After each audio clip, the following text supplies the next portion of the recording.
Hello everyone, and thanks for watching Edupedia World Videos. In this video, I will show you the solutions to the physics questions of Paper 2 of JEE Advanced 2015. I will solve the problems as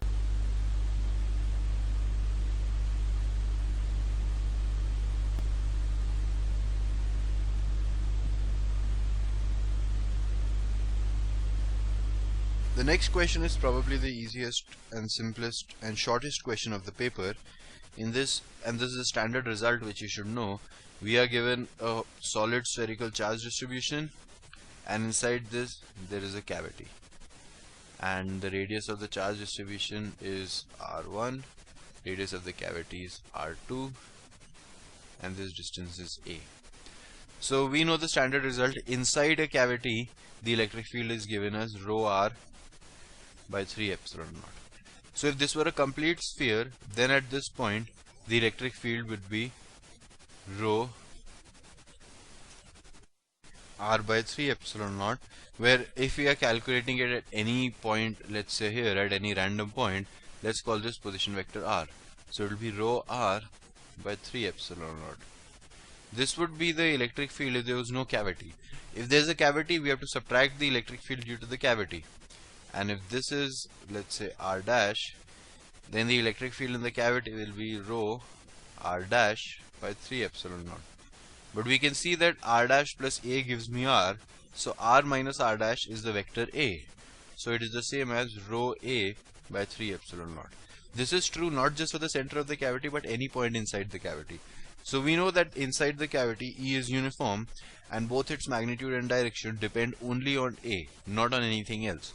Not on r2, not on r1, not on this position vector r dash. It only depends on the position of the center of this cavity with respect to the center of the circle. So my answer in this case will be D. This is the standard result. You already know that rho a by 3 epsilon naught is the field inside a cavity. So let's look at the next question.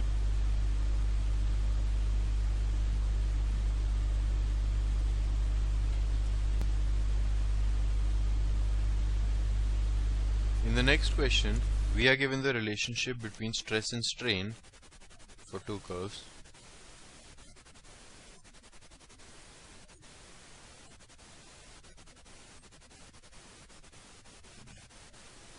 This is Q and this is P. So the first option is P has more tensile strength than Q. Now tensile strength is a measure of how quickly an object breaks, and we see that Q actually breaks before P, so P does indeed have more tensile strength than Q. Now for the same amount of stress, P suffers a greater strain than Q, hence P is also more ductile than Q, and brittle is the opposite of ductile, so Q is more brittle than P. Finally, for the same amount of strain, Q has a greater amount of stress. So the Young's modulus of Q is greater than the Young's modulus of P. So the answer to this question is A and B. So let's look at the next question.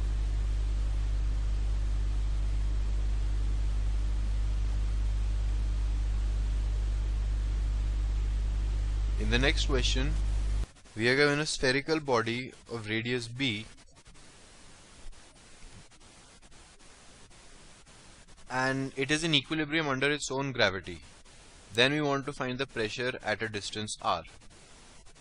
This is, in my opinion, one of the best questions of this exam because it does test your conceptual understanding. So we know that pressure due to gravity is exerted in the direction of gravity inside. So we know that the pressure must be maximum at the center. Right. If we take a small spherical shell of radius r and thickness dr, and then the pressure outside would be P and the pressure inside would be greater than that, it would be P plus dP. Right. So in that case, dP, the small change in pressure, would be minus rho g dr. Right, rho gh basically where h is this thickness, dP because as we go outside the pressure decreases, right? At the surface the pressure would be 0 because there is nothing to exert a pressure on it. This will be equal to, and we are given the density is constant, so rho is constant, so minus rho dr times g. Now we know the formula for g. G will be capital G by r square into 4 by 3 pi r cube rho, because the only mass that will contribute is the mass inside. The mass outside will not contribute. So from this we get dp is equal to minus rho squared into 4 by 3 pi. So rho squared 4 by 3 pi g integral of r dr, and p goes from 0 to capital P and r goes from capital R to r. So from this we could get p is equal to r square by 2, so 2 will cancel, 2 by 3 pi g rho squared r squared minus small r squared. This is my final answer for pressure. 2 by 3 pi g rho squared r squared minus r squared. Now it's just a simple question of putting in the options.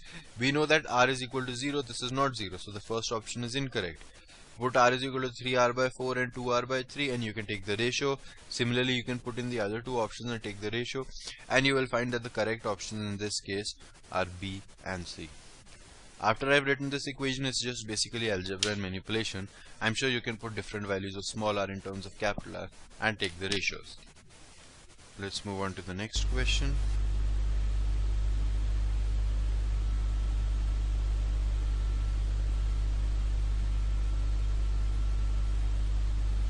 So in the next question, we are given a parallel plate capacitor, and in that capacitor we have filled different regions with different materials. So all this material, all this region has been filled with material of permittivity 2, and this is filled with region of permittivity 4. So we want to find out the new capacitance of the system. So the formula for capacitance is A epsilon naught by D. So if we take the total area to be A, capacitance initial will be A epsilon naught by D. What is the final capacitance? So first of all, these two, if we divide it into two like these two are in parallel. So the capacitance for them will add up. The capacitance for this one will be A by 2 into 2 epsilon naught divided by D, because this distance is D, plus C dash. C dash is the capacitance of this. Now for the capacitance of this, we can again divide it into 2, whereas now these are in series. So now the equation is 1 by C dash is equal to the sum of the capacitance of these two, that is D by A epsilon naught. So first of them it will be D by 2 by A by 2 into 2 epsilon naught plus D by 2 by A by 2 into 4 epsilon naught. This by 2 by 2 by 2 cancel. So D by 2 A epsilon naught and D by 4 A epsilon naught. So 3D by 4 A epsilon naught. So C dash comes out to be 4 A epsilon naught by 3D. So we can put this here, 4 A epsilon naught by 3D plus these two cancel, A epsilon naught by D. So we get 7 A epsilon naught by 3D. So the ratio of them is 7 by 3.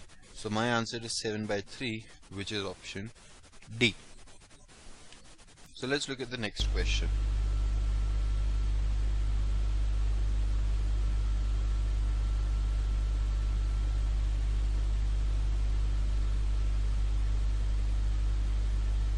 In this question, we are given a gas kept in a container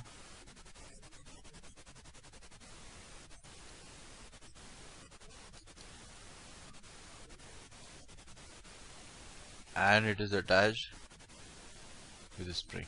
Now initially the gas is at P1, V1 and T1, and finally it is at P2, V2 and T2. The number of moles will remain constant, right? So initially the gas is at P1 and we are given that the spring is relaxed. That means there must be some gas in this area as well which would have a pressure the same as P1. Right, or there could be some other mechanism by which maybe there could be friction within these two. So there's an extra force P1, because when there's gas of pressure P1 inside, then the spring is relaxed. So there must be something exerting this force in the opposite direction for this piston to remain in equilibrium. So this is the initial case. Finally we heat it and it becomes a P2, V2 and T2, and the spring gets compressed by a distance x. So a spring is applying a force Kx towards the left, right? So the net force applied towards the left will be Kx plus P1A. Let's say area is the A is the area of cross section, right? And from this side there would be P2A, right? And if this is in equilibrium now, that means P2A has to be equal to Kx plus P1A. This has to be true for any time. Now this might be the first source of error for student. They might take that P2A is equal to Kx, forgetting that initially the pressure was P1 and the spring was relaxed. So there must be something applying pressure in the opposite direction. Now we are given each option, we'll have to check separately. So let's look at option A. In option A, we are given that V2 is equal to 2V1 and T2 is equal to 3T1. So since the number of moles will remain constant, P1 V1 by T1 is equal to P2 into 2V1 by 3T1, which gives me P2 is equal to 3 by 2 P1. And we need to find the energy stored in the spring. So this gives me Kx is equal to P2 minus P1, that is half of P1 times A, P1A by 2. I multiply both sides by x, I multiply both sides by half, because we need the energy stored in the spring, that is half Kx square, that is equal to Pax by 4. What is Ax? That is the change in volume. Let's say the piston initially was here and finally the piston, this is compressed to distance x, so the piston is moved. So Pax by 4, Ax will be the change in volume, that is final volume minus initial volume, right? So that will be 2V1 minus V1. So this will be equal to V1, which means 1 by 4 P1 V1 is the energy stored in the spring. So the first option is correct. Option B requires us to calculate the change in internal energy. That is simply 3 by 2 nR T2 minus T1. Right? Internal energy is NCV delta T, and we are given in the question that the gas is monoatomic. Right? And T2 is equal to 3T1 minus T1 to 2T1. So we get 3 nR T1, which is equal to 3 P1 V1.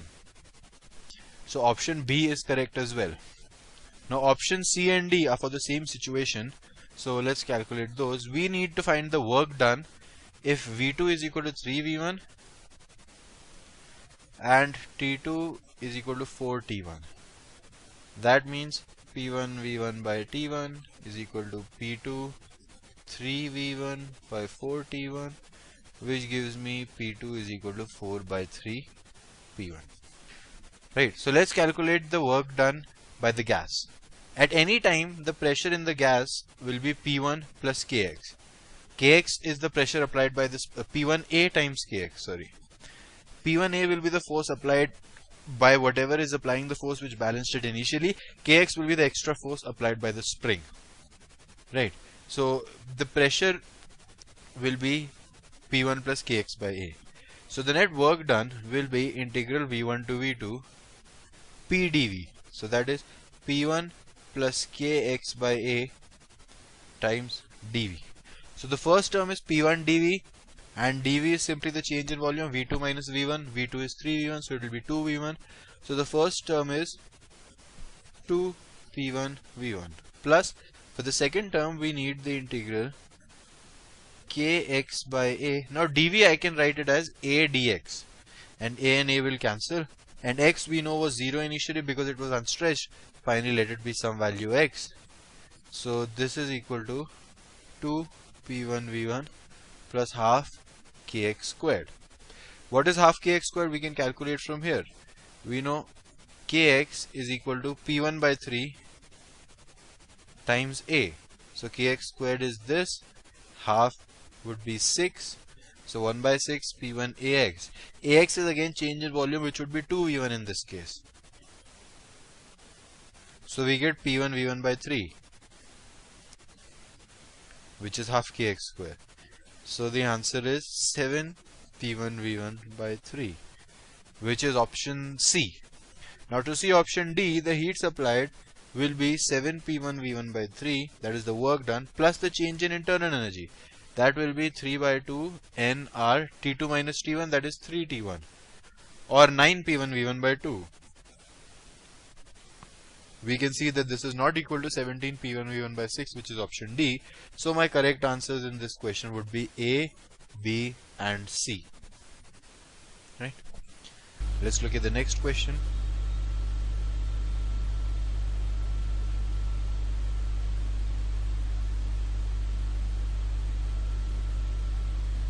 We are given a reaction 236U92 goes to 140 54 Xe plus 94 38 Sr plus X plus Y. Now if you look at the options, X and Y are either a proton, a neutron or an electron. Right, so we can just balance these. We know that 140 plus 94 is 234. So X plus Y has to have a total sum of 2. And 92 is equal to 54 plus 38. So it has to have an atomic number of 0. That means we have to have 2 neutrons. That means X is a neutron and Y is a neutron. They cannot be protons, they cannot be electrons. Right? Because protons and electrons would have atomic numbers and we do not want that. Now, for finding the kinetic energy, we are given the binding energy per nucleon. Now, the binding energy per nucleon is the energy required to break up the atom. So, if an atom is breaking up, it is absorbing that much amount of energy. And if an atom is forming, it is releasing that amount of energy. So, these two will release an energy equal to 140 multiplied by 8.5 plus 94 multiplied by 8.5 and minus the energy absorbed by this will be 236 multiplied by 7.5. So 236 multiplied by 7.5, because 7.5 is the binding energy per nucleon. There are a total of 236 nucleons. Remember, nucleons are protons plus neutrons. So this is the energy absorbed, this is the energy released. If you calculate this, it will come out to be 219 mega electron volt. This is the total energy released. And we are given that the kinetic energy of X and Y are 2 electron volts each, 2 mega electron volts each. That means these two have a combined kinetic energy of 215 mega electron volts. We see that all the 4 options have the sum equal to 215, but we know that A and D can be the only correct options because X and Y are neutrons. Now, let's look at another thing. Kinetic energy can be written as P square by 2m. So P is proportional to the energy multiplied by the mass. We know the energy of X and Y is 2 mega electron volts each. That is, the energy is smaller than the energy of these two. Also, the mass of X and Y are smaller than the mass of these. So the momentum of X and Y has to be much smaller than the momentum of these. So we'll neglect the momentum of X and Y for now. And by conservation of momentum, since initially this was at rest, we know that the sum of these two should have net momentum 0. That means they both should have an equal magnitude of momentum. If momentum is equal, that means the one with the lower mass has the higher energy. So in this case, SR will have the higher energy. Right? P square by 2m. If P is the same, then if M is lower, then energy is higher. So SR will have the energy 129 and XC will have the energy 86. They could have some other, but those are the only options given to us. So my answer to this question would be option A. Let's look at the next question.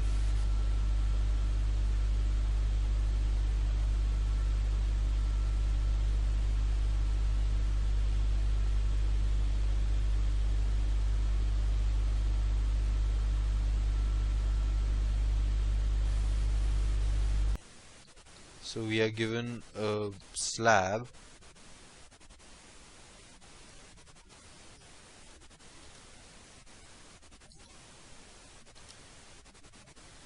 where this total length is L, this total width is W, this is D, this is the direction of current, this is the x-axis, vertically upwards is the y-axis, and this is the z-axis. We have a magnetic field in the upward direction. I is along this direction. So I cross B, that, or you can think of it as Q into V cross B, will be towards the z direction.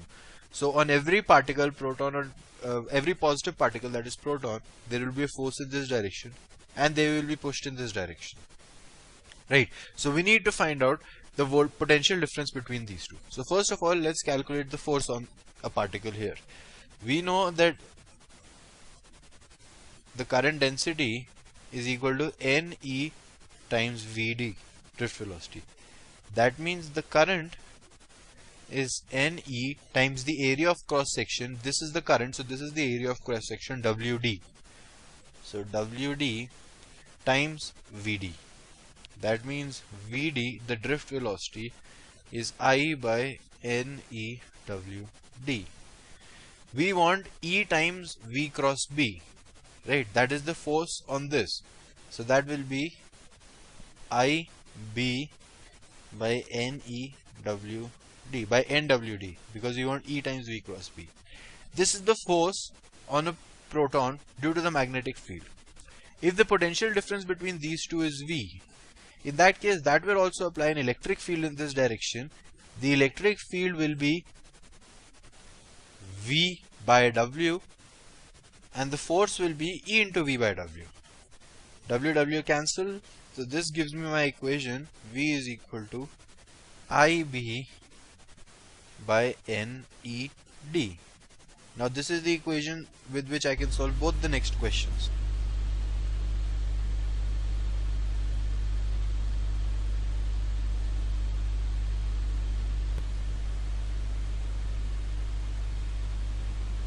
Question number 17.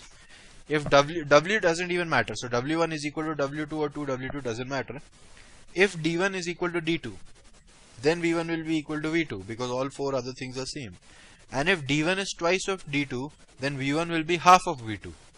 So the answer to question number 17 will be A and D. Question number 18 can also be solved from this.